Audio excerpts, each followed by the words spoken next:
Hey, good morning, friends. Mark Holmes here, and as always, thank you guys for watching, commenting, subscribing, and being part of the Joe Boo Sports Report. Without you guys, man, this literally does not work. I mean, it does not work without you guys. It is 6 a.m. here in Puerto Rico, which is 5 a.m. on the East Coast because, well, the clocks don't turn back here. There is no such thing as daylight savings time here. And I think they need to do away with that stuff. Let's be for real, man. That stuff's crazy. We're not farmers without lights and stuff. Come on. You guys just like messing with our system. But anyway,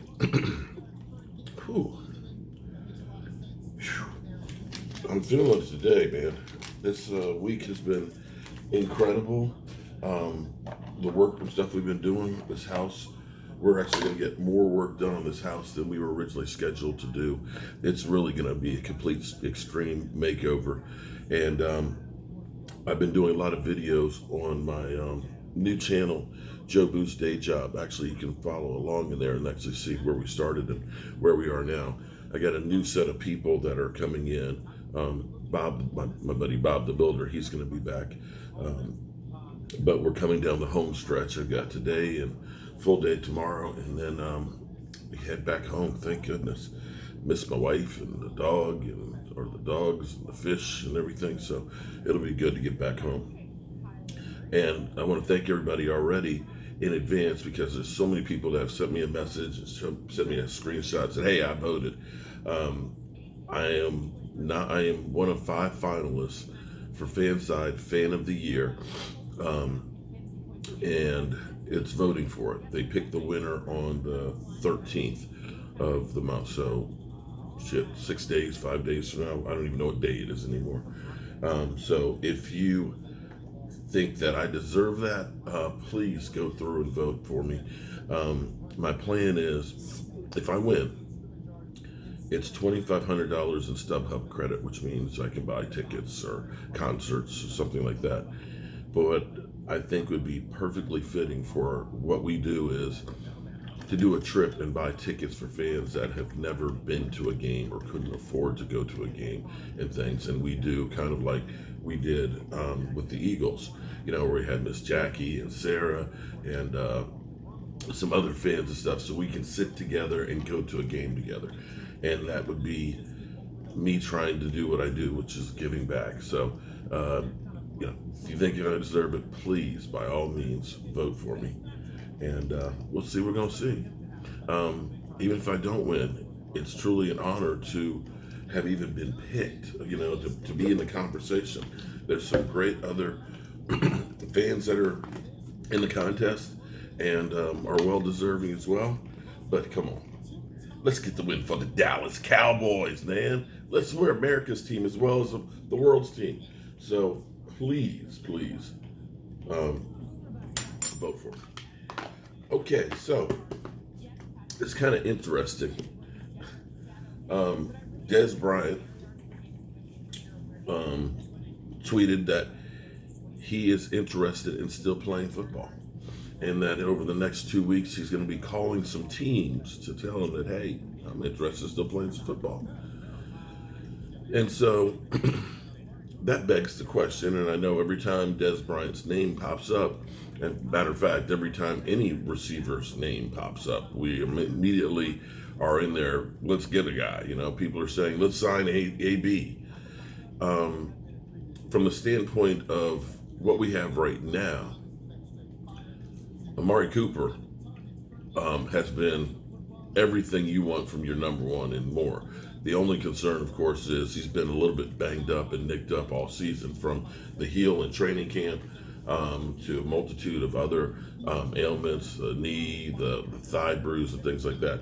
That would be your main concern is, will we miss him at some point more than we have already? He missed the one game. Will he be in great shape come playoff time? But make no mistake, he's on pace for about 1,400 yards this season, which is unbelievable. Then you got Michael Gallup, and even though he's missed 2 games, he's still over around 500 yards or so. He's on pace for a 1,000-yard season as well. I mean, hey, you're great there. And then your number 3, Randall Cobb, is on pace for maybe 600 yards. Although he gets screwed quite a bit, or has been screwed quite a bit.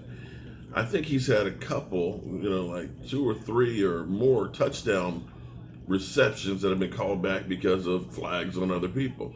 I mean, he has been victimized on a lot of really great plays that he's made individually because of others' mistakes. So his numbers don't reflect, as they put for Carson Wentz.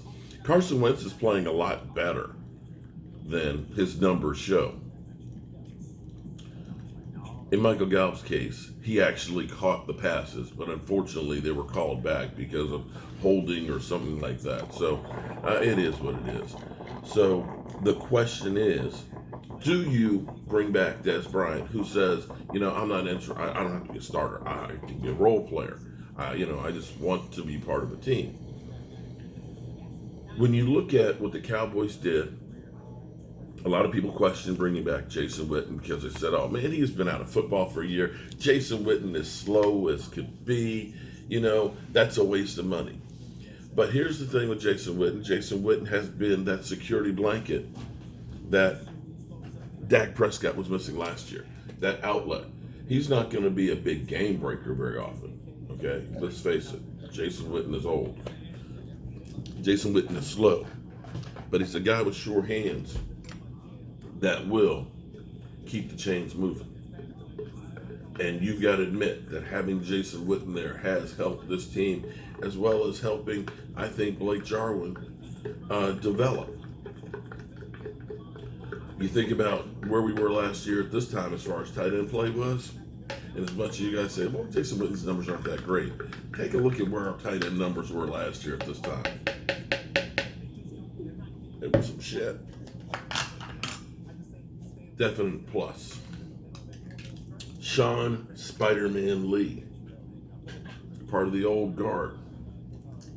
Sean Lee, I told you guys, when Sean Lee's been injured and he comes back, Sean Lee always plays great the next year. He always has played great. And that's where Sean Lee is right now. Great playing in reserve role. He's not an every game starter, but when you need him, like we did last week, tied the team in tackles last week with Jalen Smith. Just making my coffee here. With Jalen Smith. So we didn't skip a beat when Jalen Smith went out. That's exactly what you want. So the question begs is, could Dez Bryant be that kind of a guy? 4th or 5th wide receiver on the team. Would he accept that role? Would he be okay with that? Would it be him looking at this as the last chance to try and get the ring? Maybe, I don't know. In the grand scheme of things, a lot of people are like, let's bring in AB. I'd bring in Dez Bryant before I bring in AB. I know AB is a cancer. The thing is, were too many bridges burned in there? Dez Bryant he's a Twitter beast. He puts everything out there. There's no question with Dez Bryant what he's thinking. He lets you know exactly what he's thinking all the time. So I don't know if that changes with Dez. I'm not sure about the dynamic between Dez and Dak. I remember the end of that year after we lost to Seattle. Dak said, I got to throw a better ball for Dez Bryant. Basically got to hit him in the face mask. So I don't know if that dynamic will work or not, chemistry-wise. And this much I do know, though. Regardless of how you feel about Dez Bryant was a great Dallas Cowboy player.